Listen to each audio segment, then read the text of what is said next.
Halo anak-anak, semoga kalian hari ini dalam keadaan sehat semuanya. Dan untuk mengawali pertemuan kita pada hari ini, kalian berdoa menurut agama dan kepercayaan kalian masing-masing. Kemudian kalian presensi di link Google Form yang telah Bu Eksa kasih ke kalian. Kemudian pada pertemuan kali ini, kita akan memasuki bab 2, yaitu kita akan belajar tentang koordinat kartesius. Di bab 2, kita akan belajar koordinat kartesius. Tujuan pembelajaran pada hari ini, baik saya harap, nantinya kalian dapat membaca posisi tempat menggunakan bidang koordinat. Yang kedua, membaca dan menuliskan posisi titik pada bidang koordinat. Dan yang ketiga adalah jarak tempat terhadap garis sumbu. Untuk materi yang pertama, yaitu adalah membaca posisi tempat menggunakan bidang koordinat. Di sini ada salah satu contoh bidang koordinat dan ada beberapa titik tempat pelayanan publik. Di situ contohnya adalah hotel, bank, kantor pos, pasar, dan sekolah. Kita akan membaca tempat pelayanan publik tersebut pada bidang koordinat. Yang pertama, caranya kita harus memperhatikan garis horizontal tersebut, yaitu dari A sampai L. Kemudian kita juga harus memperhatikan garis yang vertikal, yaitu 1 sampai 11. Posisi tempat-tempat pelayanan pada gambar 2.2 dapat ditulis sebagai berikut. Yang pertama adalah hotel. Hotel terletak pada koordinat, kita perhatikan di titik hotel kita tarik ke garis horizontal. Di sini terletak di garis C. Kemudian kita tarik ke garis vertikal. Di sini terletak di angka 5. Jadi, hotel terletak pada koordinat C,5, yaitu adalah garis horizontal, garis vertikal. Kemudian, bank terletak pada koordinat sama seperti tadi. Kita tarik dari titik bank ke garis horizontal. Di sini terletak di F. Kemudian kita tarik ke garis vertikalnya, itu terletak di angka 5. Jadi, bank terletak pada koordinat F,5. Kemudian, pasar terletak pada koordinat, kita tarik dari pasar ke garis horizontal, itu ada di F. Kemudian kita tarik ke garis vertikalnya, di sini ada di angka 10. Jadi, pasar terletak pada koordinat F,10. Kemudian, kantor pos terletak pada koordinat, kita tarik dari kantor pos ke garis horizontal, itu terletak pada titik C, kemudian ke garis vertikalnya, di sini terletak di angka 3. Jadi, kantor pos terletak pada koordinat C,3. Kemudian, sekolah terletak pada koordinat, kita tarik juga dari titik sekolah ke garis horizontal, itu ada di C. Kemudian ke garis vertikalnya ada di 9. Jadi, sekolah terletak pada koordinat C,9.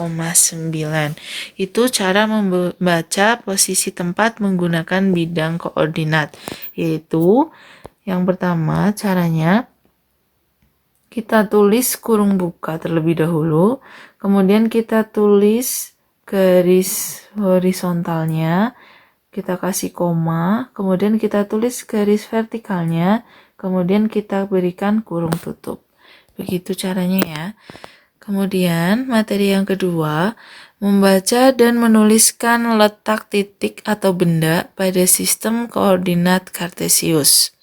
Nah, di sini ada letak titik pada bidang koordinat. Cara membaca letak titik pada sistem koordinat kartesius sebagai berikut. Di sini koordinat kartesius sama seperti tadi, ada garis horizontal yaitu adalah garis X, kemudian ada garis vertikal yaitu adalah garis Y. Jadi ada 2 garis, X dan juga Y. Kemudian cara yang pertama, gunakan titik asal 0,0 sebagai titik acuan untuk menentukan titik A, X, Y. Di sini kita menggunakan titik acuan adalah 0,0 yang ada di titik tengah tersebut. Kemudian untuk menentukan titik A, itu kita nanti menggunakan X, Y. Jadi kita perhatikan garis X-nya terlebih dahulu atau garis horizontalnya, kemudian kita perhatikan garis Y atau garis vertikalnya. Untuk cara yang kedua, nilai X pada sumbu X menunjukkan banyak langkah atau satuan pada arah mendatar atau arah ke kanan atau arah ke kiri. Jadi untuk X itu arah ke kanan, itu adalah X positif. Kemudian arah ke kiri itu adalah X negatif. Kemudian untuk nilai Y pada sumbu Y menunjukkan banyak langkah atau satuan pada arah tegak.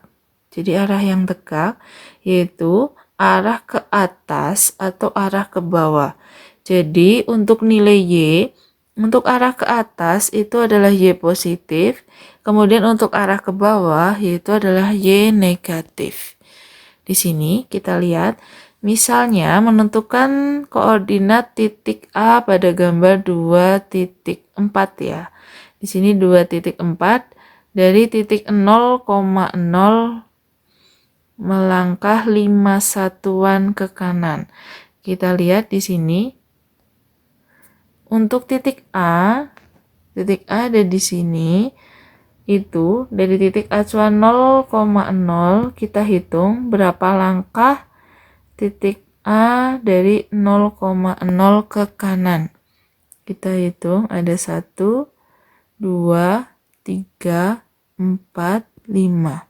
Ada 5 langkah, berarti nilai X-nya itu adalah 5.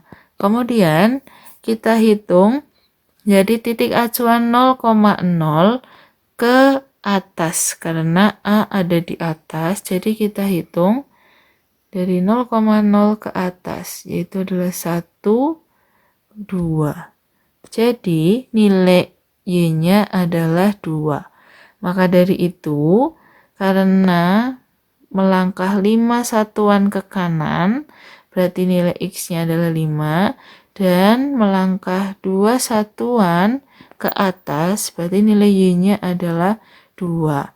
Jadi koordinat titik A itu adalah X, Y seperti tadi. Jadi kita tinggal substitusikan, nilai X-nya adalah 5, nilai Y-nya adalah 2. Jadi titik koordinat A 5,2. Misalkan di sini kita akan mencari titik koordinat D.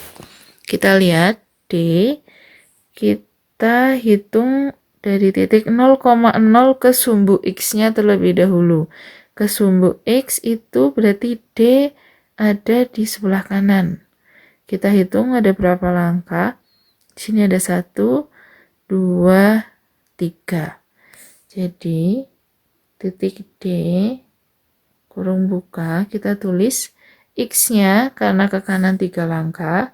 Berarti kita tulis 3, kita lihat dari titik 0,0 terhadap sumbu Y, kita lihat di sini sumbu Y-nya kita hitung ada 1, 2, 3, 4. Ada 4 langkah tapi dia ke bawah. Karena ke bawah itu Y-nya adalah negatif. Berarti di sini negatif 4. Jadi koordinat titik D adalah 3, negatif 4. Coba kita hitung koordinat titik C, kurung buka. Kita lihat untuk sumbu X-nya kita hitung dari 0,0, 1, 2, 3, 4, 5. Jadi di sini sumbu X-nya adalah 5 langkah. Karena dia ke kiri, maka di sini ditulisnya adalah negatif 5, Untuk sumbu Y-nya kita hitung dari 0,0 ke C. Kita hitung 1, 2, 3. 3 langkah. Tapi karena dia ke bawah dan negatif, maka di sini ditulis negatif 3. Jadi untuk C itu koordinatnya ada di titik negatif 5, negatif 3. Posisi titik pada bidang koordinat kartesius itu dibagi menjadi 4 bagian, yaitu kuadran 1, kuadran 2, kuadran 3, dan kuadran 4. Untuk menulis koordinat suatu titik, ada beberapa aturan tanda dari berbagai kuadran yang perlu dipahami. Kita lihat yang pertama, kuadran 1 merupakan daerah sumbu X positif dan sumbu Y positif. Untuk kuadran 2 merupakan daerah sumbu X negatif dan sumbu Y positif. Untuk kuadran 3 merupakan daerah sumbu X negatif dan sumbu Y negatif. Kuadran 4 yaitu daerah sumbu X positif dan sumbu Y negatif. Nah, di sini bisa kita lihat kalau kuadran 1 X sama Y-nya positif. Kalau kuadran kuadran 1 X sama Y-nya positif. Untuk kuadran 2 X-nya itu negatif, Y-nya positif.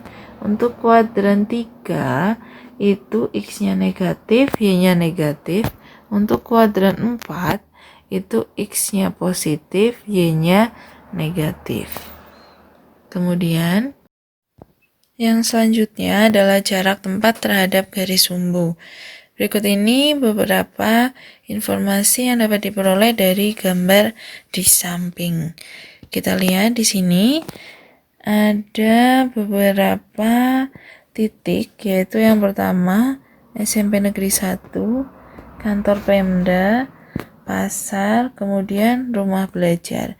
Di sini kita akan mencari jarak titik-titik tersebut terhadap sumbu X dan sumbu Y.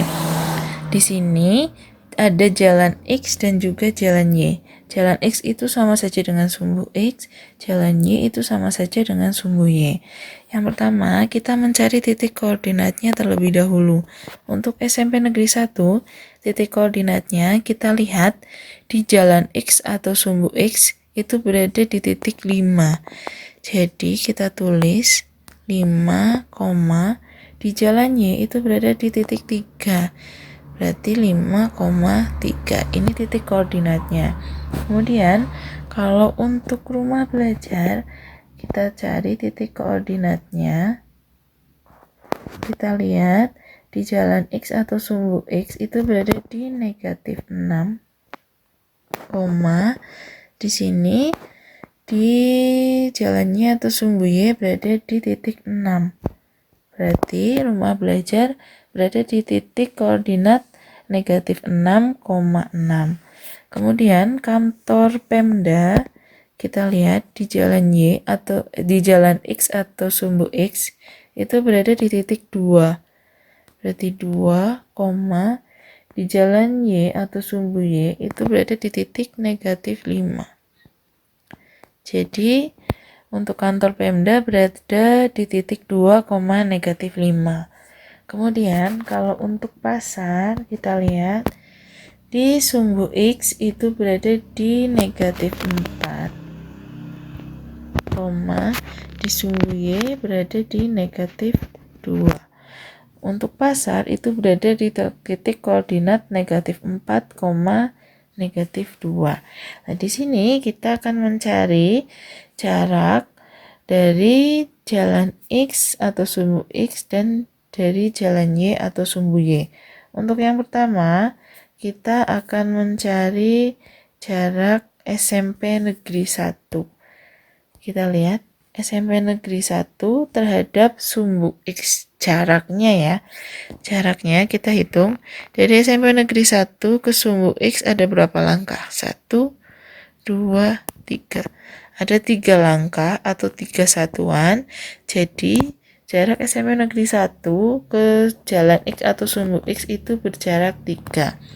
Kemudian kalau ke jalan Y atau sumbu Y kita hitung 1, 2, 3, 4, 5. Ada 5 satuan. Jadi SMP Negeri 1 itu berjarak 5 satuan terhadap jalan Y atau sumbu Y. Artinya, kalau titik koordinat SMP Negeri 1 itu ada di 5,3, tapi kalau jaraknya itu dibalik.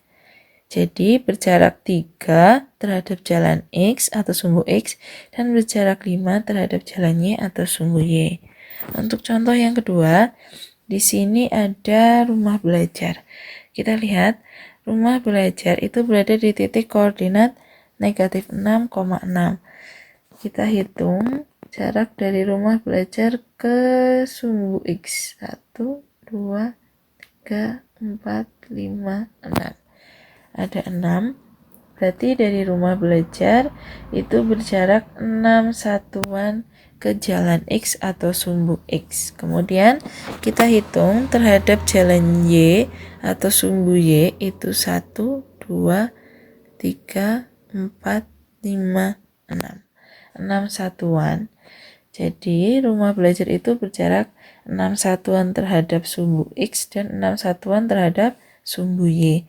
Karena jarak di sini tidak ada yang negatif.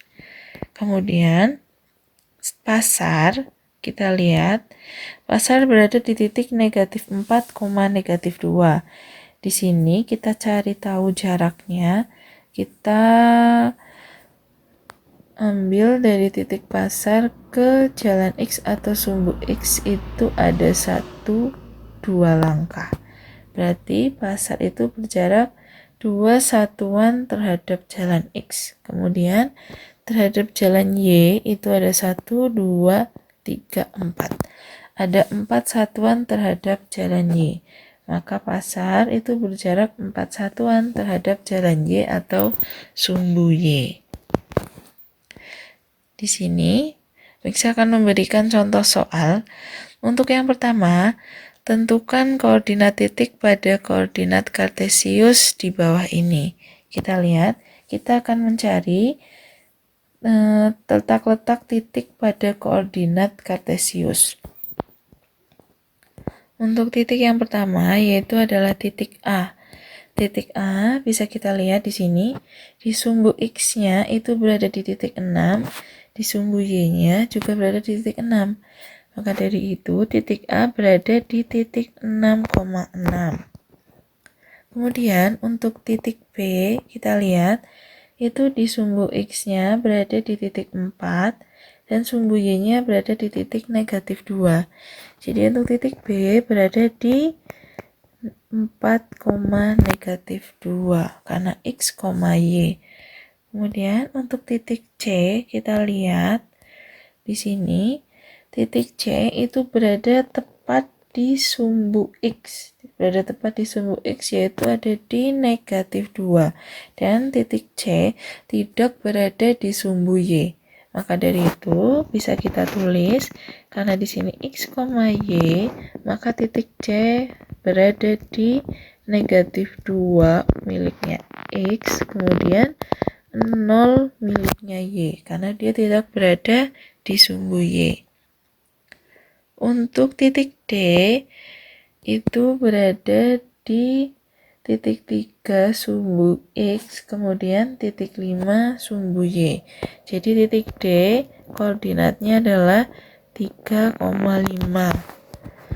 Untuk titik E itu berada di titik negatif 1 sumbu X, kemudian titik 4 di sumbu Y. Jadi titik E itu berada di negatif 1,4. Untuk titik F itu sendiri, titik F bisa kita lihat di sini, F itu berada tepat di sumbu Y di titik negatif 3 dan dia tidak berada di sumbu X. Maka dari itu sumbu X-nya di sini adalah 0, kemudian sumbu Y-nya bisa kita tulis negatif 3. Jadi titik F itu berada di 0, negatif 3. Kemudian contoh yang kedua, letakkan titik berikut pada bidang kartesius. Kita akan meletakkan titik-titik pada bidang kartesius. Yang pertama, titik P itu ada di 3,0. 3,0. Kita perhatikan, 3 itu miliknya X, berarti ada di sini. Kemudian Y-nya 0. Berarti titik P itu tepat berada di sumbu X. Di sini. Bisa kita tulis di sini P. Kemudian yang kedua, titik Q. Titik Q itu berada di 4, -6. 4 ini adalah miliknya sumbu X, berarti ada di sini. Kemudian -6 itu adalah miliknya sumbu Y. Sumbu Y itu yang vertikal, maka di sini. Jadi bisa kita hubungkan dari 4, -6. Nah, di sini letak titik Q. Yang ketiga yaitu titik R, ada di 0, -4.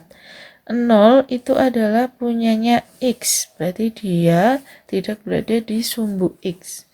Kemudian -4 itu adalah punyanya Y, jadi dia berada di tepat sumbu Y. Di sini sumbu Y-nya -4. Kita lihat -4 berarti ada di sini miliknya Y. Jadi titik R ada di sini.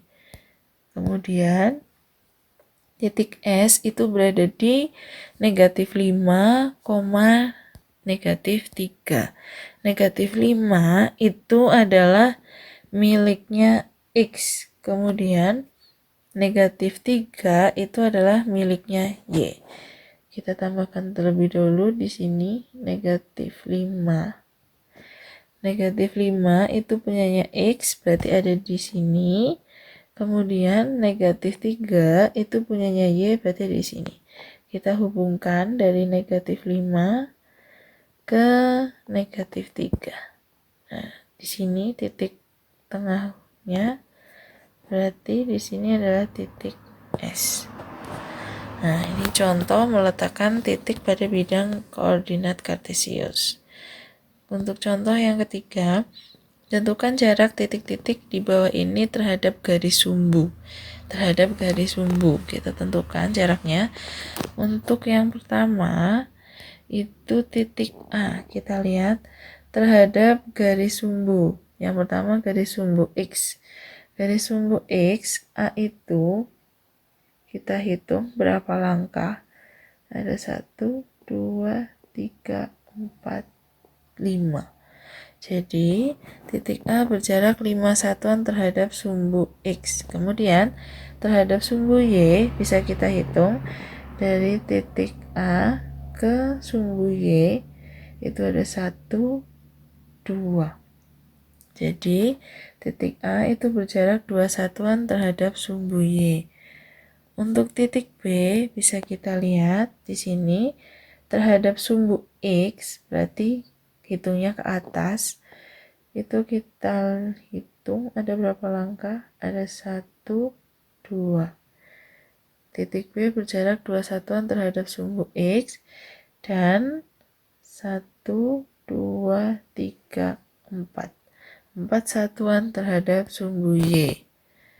Kemudian untuk titik C, kita lihat di sini. Titik C kita hitung berapa langkah terhadap sumbu X. Itu ada 1, 2, 3, 4. 4 satuan jaraknya terhadap sumbu X dan 0 satuan terhadap sumbu Y karena dia berada tepat pada sumbu Y.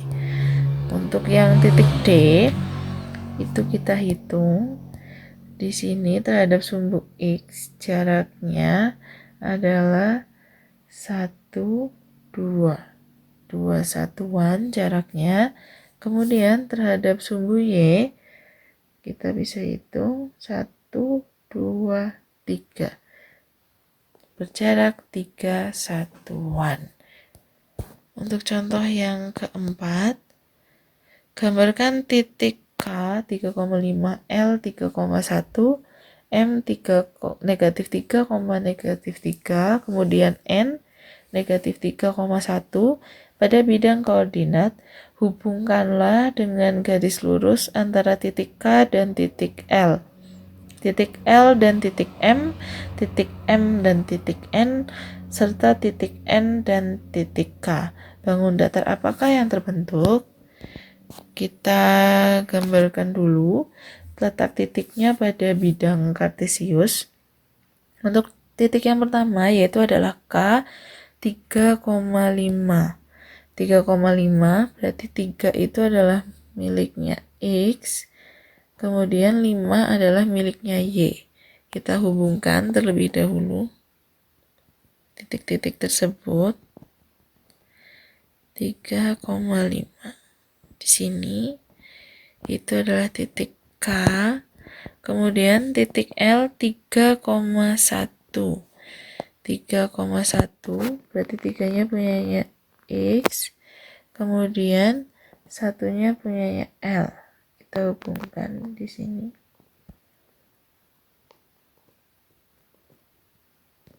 Ini adalah titik L, kemudian ada negatif 3, negatif 3. Negatif 3 punyanya X, berarti ada di sini, dihubungkan dengan negatif 3 punyanya Y. Kita hubungkan di sini. Nanti kalian yang lurus ya. Ini adalah titik M. Untuk titik N ada di negatif 3,1. Negatif 3,1. Negatif 3 itu punyanya X, kemudian satunya punyanya Y. Jadi kita hubungkan di sini. Ini adalah N. Kemudian di sini diminta hubungkanlah dengan garis lurus antara titik K dan titik L. Titik K dan titik L, kemudian titik L dan titik M. Titik L dan titik M kita hubungkan dengan garis lurus. Kemudian di sini titik M dan titik N, titik M dan titik N. Lalu titik N dan titik K, titik N dan titik K. Nah, maka bangun apakah yang terbentuk di sini? Jadi bisa kita lihat keempat titik tersebut apabila dihubungkan itu membentuk sebuah bangun jajar genjang. Terima kasih karena kalian telah mengikuti pertemuan kita pada hari ini dan semoga kalian tetap menjaga protokol kesehatan di rumah supaya kalian dan keluarga terlindungi dari segala penyakit. Sampai jumpa di pertemuan kita berikutnya.